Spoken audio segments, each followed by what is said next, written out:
Bande passante, l'info décryptée, un podcast de la Provence et Radio Star.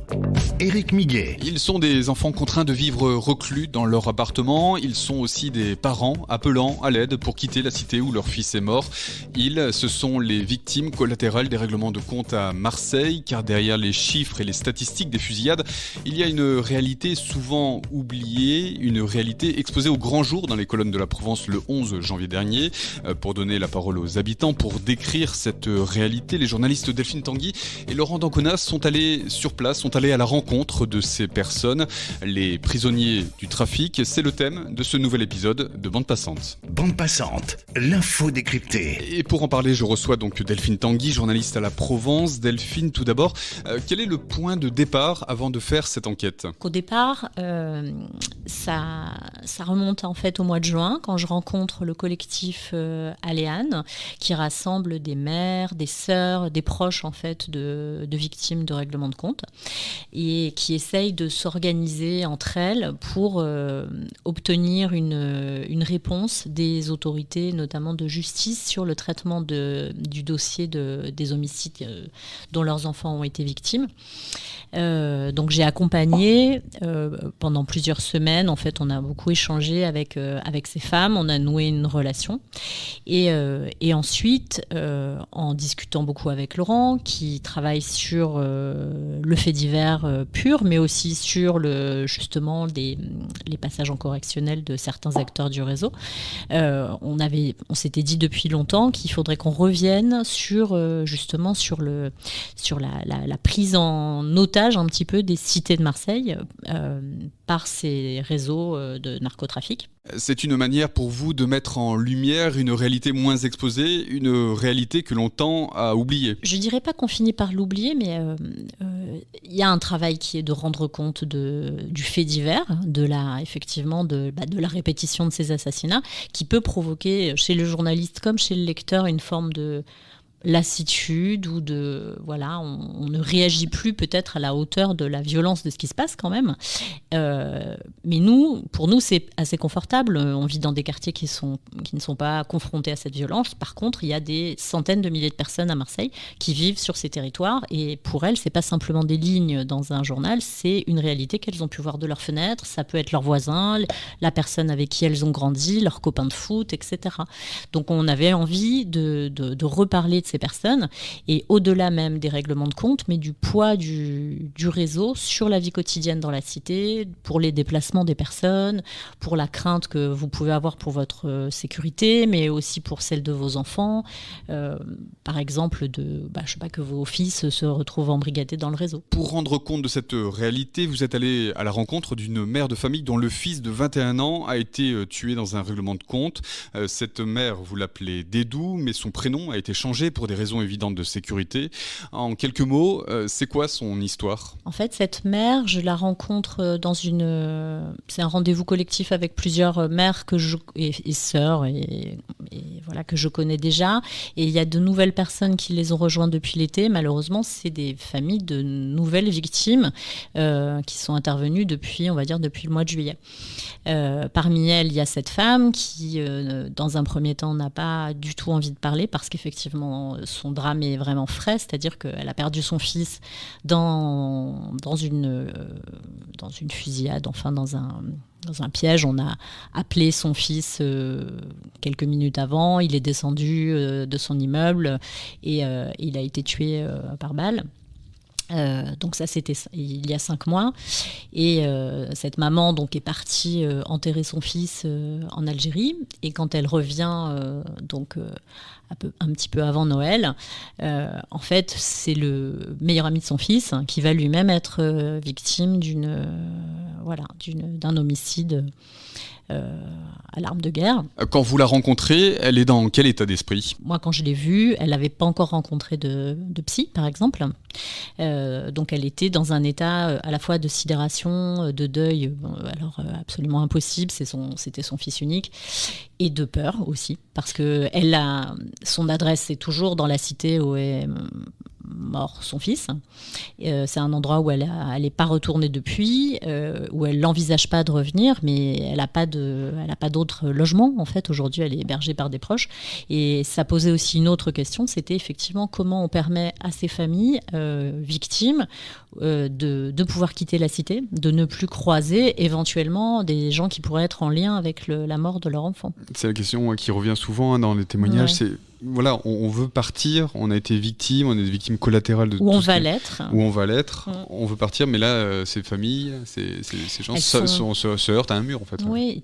Alors, il y a une charte qui a été signée par les bailleurs sociaux, je crois, pour permettre, en théorie, des déménagements plus faciles.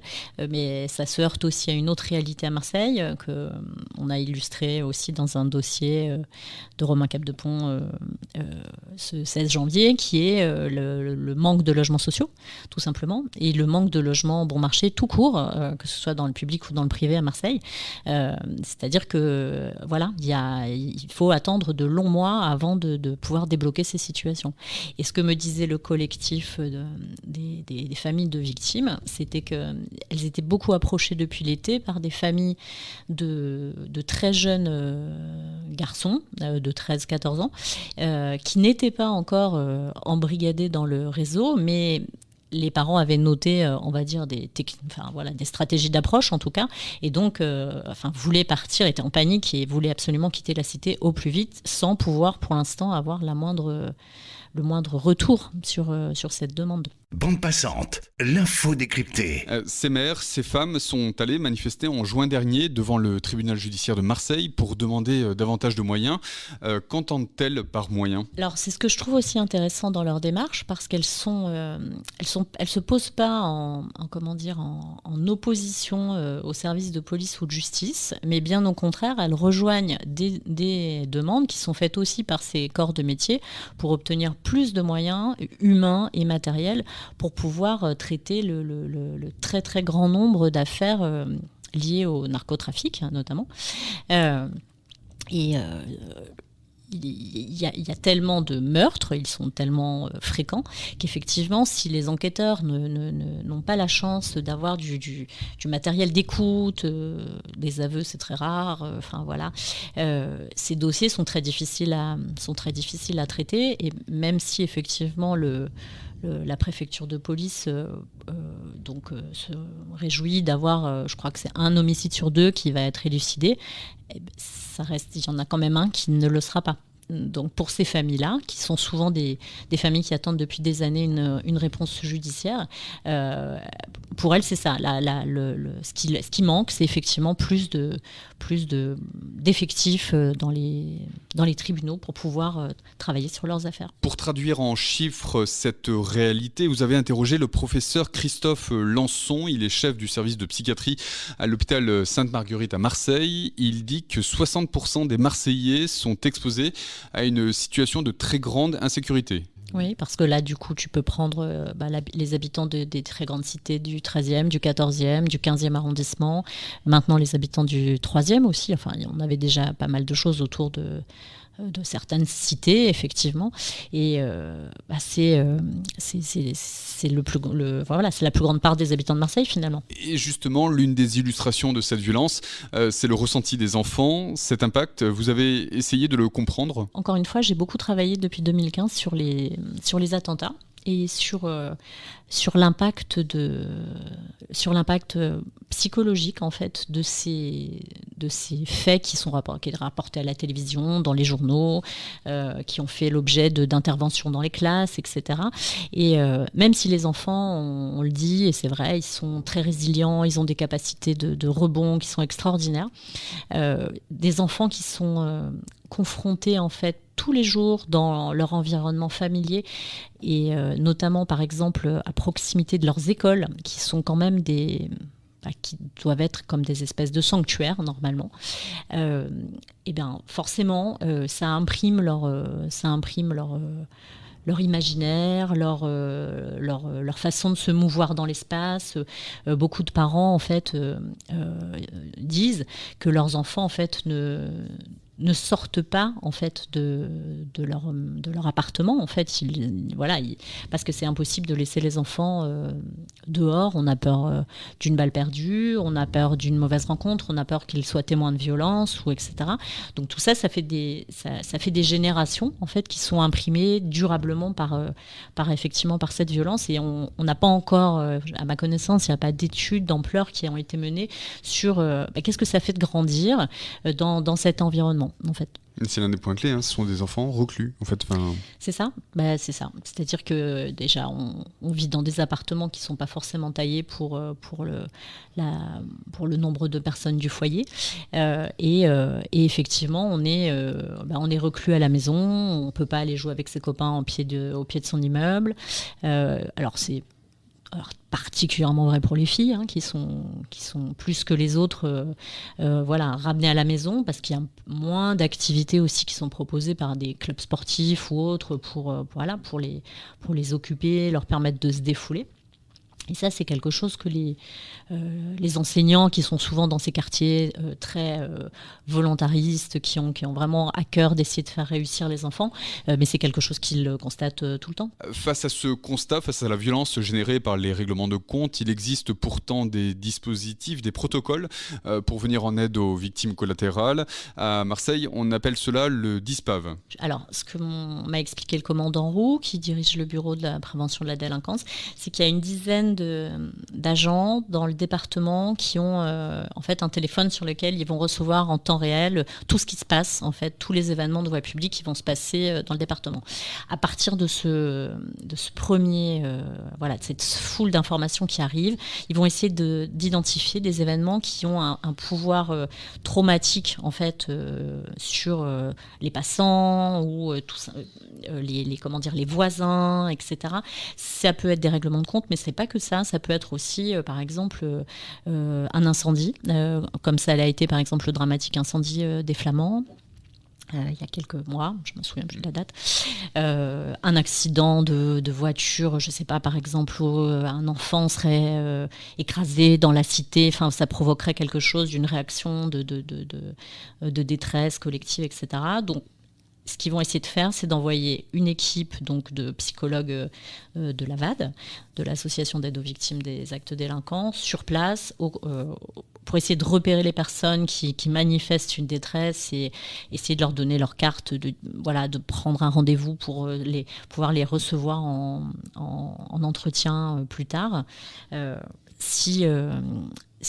Alors ça ne fonctionne pas tout le temps, c'est-à-dire que par exemple un règlement de compte qui va se passer à 2h du matin, le DISPAV sera rarement, je pense, déclenché parce qu'on considère qu'il y a moins de témoins, tout simplement. Et puis parce que les moyens de ce service sont trop limités de toute façon.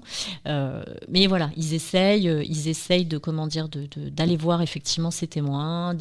Alors, ce qu'ils me racontaient, c'est qu'ils voyaient justement beaucoup de parents qui étaient en demande de conseils sur comment je peux parler à mes enfants, de ce qui s'est passé, parce que les parents peuvent être tentés de mentir pour protéger leurs enfants, dire c'est pas vrai, c'est du cinéma, etc. On peut tout à fait le comprendre, mais les psys expliquent qu'en fait il vaut mieux dire les choses comme elles se sont passées, avec des mots qui sont adaptés à l'âge et à la maturité de l'enfant, mais et puis le resécuriser, lui dire voilà, ça c'est fini en fait. Puis il y a des policiers qui vont arrêter les méchants et voilà, toi tu es avec nous, tu es en sécurité dans ta maison, etc.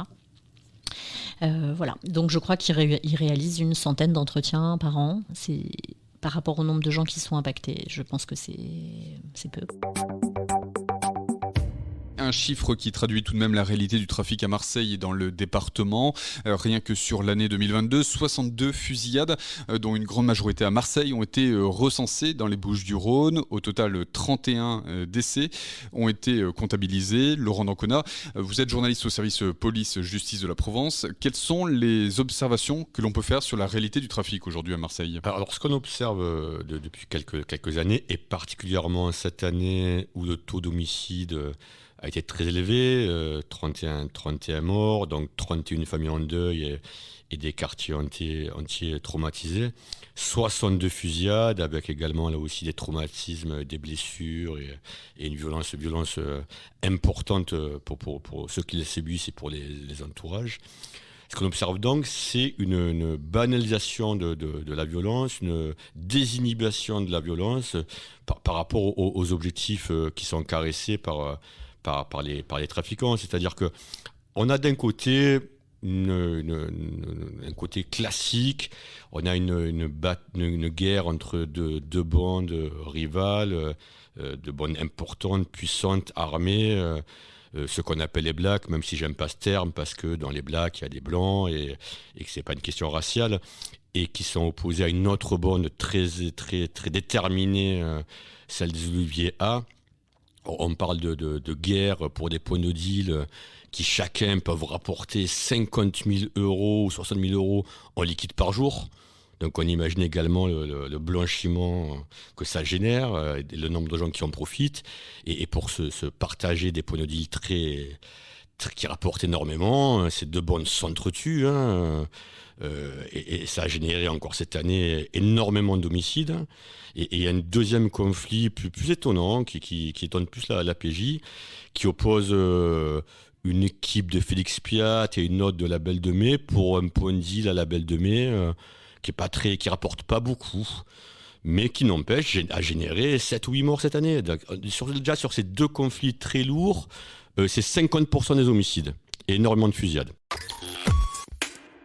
Ce qui est un peu nouveau et qui s'accélère, c'est ce que les policiers, ce que le parquet appelle une cartélisation à la mexicaine. Et ça, c'est encore plus inquiétant, si on peut dire. C'est qu'il y a des micro-conflits pour des points de stup qui rapportent peu, ou dans des logiques de vendetta, tu m'as tué les miens, je tue les tiens, qui éclatent un peu partout dans la ville, qui sont moins lisibles et qui provoquent énormément d'homicides et qui provoquent des homicides sur des main-d'œuvre de première ligne qui n'a peu ou pas à voir avec le trafic. Ce sont vraiment des petites mains, des charbonneurs, des choufs qui ont juste le tort de se trouver devant un point de deal et qui sont tués comme si on jouait à risque. On élimine des pions, on élimine des gamins et avec les dommages collatéraux même qui peuvent se produire. Et là, on a l'impression vraiment, moi j'ai un avocat qui me disait comment on peut à ce point tuer pour si peu. Il me disait maintenant on tue comme on envoie un texto. Alors c'est peut-être un peu exagéré, mais il y a en tout cas une dépersonnalisation des cibles et on a des tueurs, et il me disait ils sont totalement déconnectés de la réalité, quoi. Je veux dire, c'est... Une formule est marquante dans votre dossier, c'est la déclaration de la préfète de police des Bouches-du-Rhône qui dit que l'on vise davantage les magasins que les personnes. C'est une image forte, mais c'est une image qui effectivement, elle est frappante. C'est-à-dire que le but, c'est d'affaiblir l'adversaire, d'une manière ou d'une autre.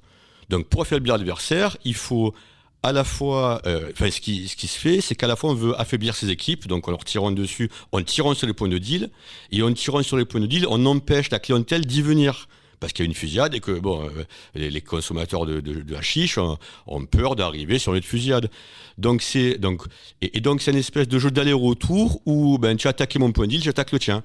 Mais devant le point de deal, il y a des gens qui n'ont absolument rien à voir, ou je répète, qui sont de la petite main d'œuvre, et donc ça provoque des fusillades en nombre, des morts en nombre, des quartiers traumatisés, effrayés. Enfin, il faut que les gens des quartiers sud de Marseille, parce que on va pas faire des raccourcis, mais il faut quand même le dire. Donc ces fusillades se produisent archi-majoritairement dans les quartiers nord. Il faut que les gens des quartiers sud de Marseille, des quartiers plus huppés, dans lesquels certains vivent, comprennent ce que c'est d'avoir en bas de chez soi des gens qui à 22h ou même parfois en pleine journée viennent tirer dans le tas, quoi. Les familles sont traumatisées, les gens sont traumatisés. 90% des Marseillais vivront jamais, ou 98% des Marseillais, une fusillade en bas de chez eux. Donc il faut comprendre l'impact fort, le traumatisme fort sur une population qui archi-majoritairement n'a rien à voir avec ça et ne demande qu'à travailler, qu'à vivre correctement, qu'à avoir des services publics, qu'à avoir ses enfants à l'école, qu'à avoir une meilleure vie en fait. Voilà. Et cette situation, elle n'est pas acceptable. Et c'est pour ça qu'on a voulu faire ce dossier. C'est qu'au bout d'un moment, il y a une banalisation de l'esprit des gens qui vivent à peu près bien, confortablement, loin de ces réseaux-là, qui voient ça comme un mort de plus, des gens qui sont trop tués. Non. Déjà, il y a des dommages collatéraux. Déjà, il y a des morts pour rien. Déjà, pas vendre du shit, c'est grave, mais ça ne mérite pas de se faire assassiner au coin d'une rue qu'on a 17 ans. Il faut prendre conscience que c'est des enfants de Marseille, des gens de Marseille, qui sont tués tous les jours pour ce trafic-là. Alors, on n'a pas de solution, mais le constat, il devrait vraiment alarmer davantage la population marseillaise que ce qu'elle est alarmée de mon point de vue. L'émotion n'est pas assez forte, clairement. Et même nous, notre manière de travailler, chaque jour faire un décompte morbide, je trouve que non, ça ne suffit pas. Parce que c'est des victimes, parce que c'est des gens qui ont une vie, qui ont des parents, qui ont des enfants, qui ont des cousins. Alors dans l'eau, il y a des grands trafiquants qui ont quand même choisi une voie criminelle où le risque est de mourir. Hein. Ils le savent très bien dès le départ. Hein. Mais dans l'eau, il y a juste des gens qui sont déscolarisés, qui sont en échec scolaire, qui ont des familles nombreuses ou qui viennent de familles nombreuses et qui disent tiens, ou des gens qui viennent d'autres villes, on va faire 30 € en bas d'une cité sans savoir les conséquences et qui se retrouvent criblés de balles. C'est pas acceptable. Merci Laurent d'Ancona, merci Delphine Tanguy pour vos explications sur les conséquences du trafic de drogue à Marseille. Je rappelle que votre dossier est à retrouver sur le site internet de la Provence. Bande passante, c'est le podcast hebdomadaire de la Provence, un podcast à retrouver sur notre site et sur toutes les plateformes de diffusion comme Deezer, Spotify ou encore Apple Podcast.